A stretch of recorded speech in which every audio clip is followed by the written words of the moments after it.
In 1976, I was 13 years of age, at school, and experiencing anti-Semitism of a very odd kind, really.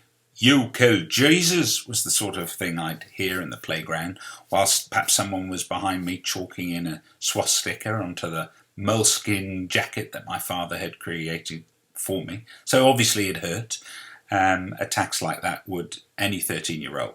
But at 51, what I'm seeing and hearing around the world, and what we're talking about in our own community here in Melbourne, is something very different, and I wanted to share some of that with you.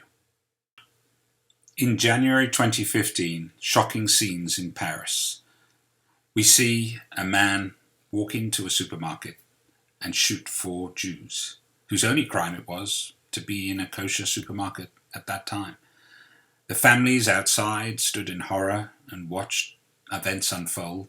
Across France, a hunt by 90-odd thousand policemen for 2 men who had earlier walked into the offices of Charlie Hebdo, killing 11, wounding another 11, whose crimes were only around the satirical observations of the Prophet Muhammad.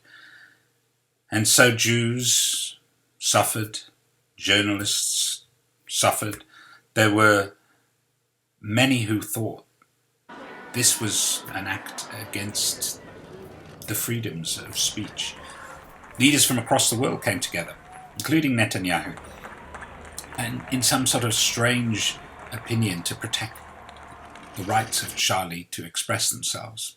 We may stand around and wonder, what does this all mean? Why did the French, in such huge numbers, want to sow such solidarity with a magazine whose really credentials are to be questioned? And yet here Charlie is emblazoned on the forehead of a 10-year-old girl who, can she really know what she's protecting? The rights of a magazine to pour scorn on a prophet?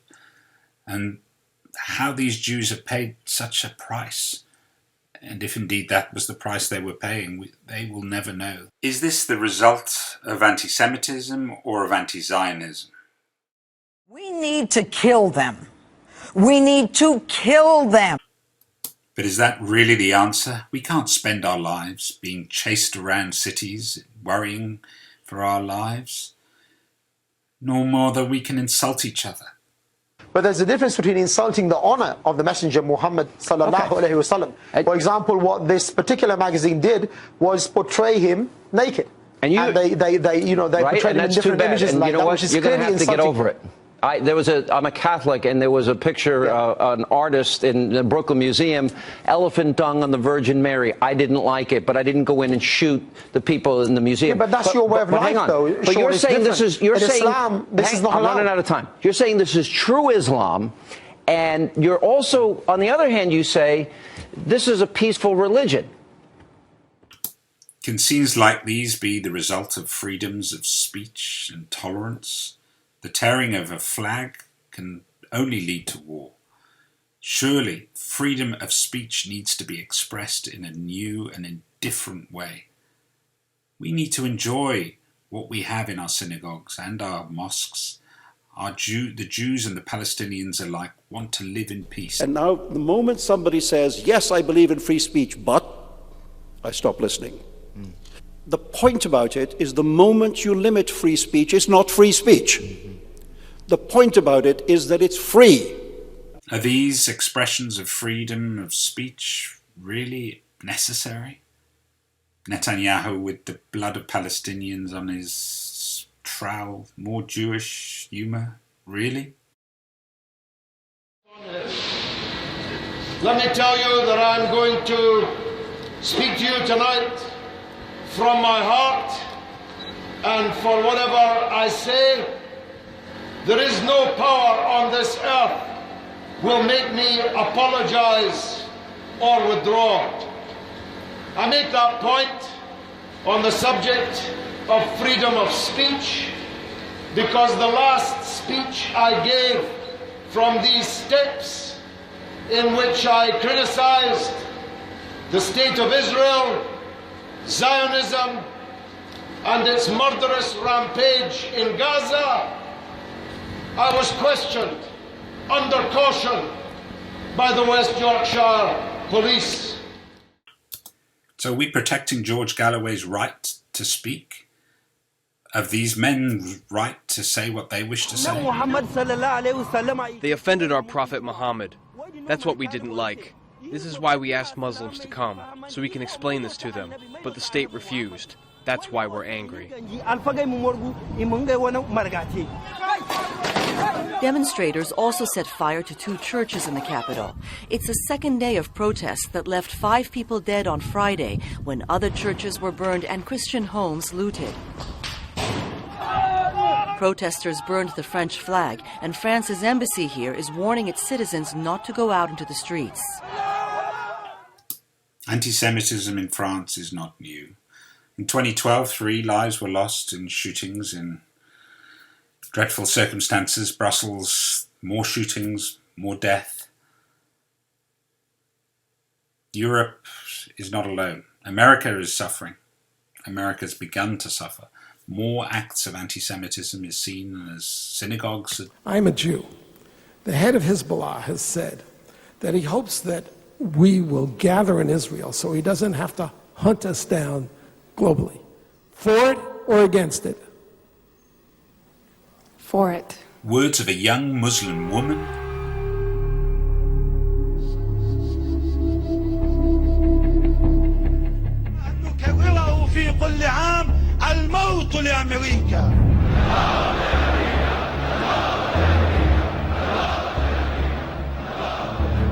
It's only when we see anti-Semitism fused with anti-Zionism that our worst fears are so often realized. These are the precise words of the founder of the Muslim Brotherhood, Hassan al-Banna.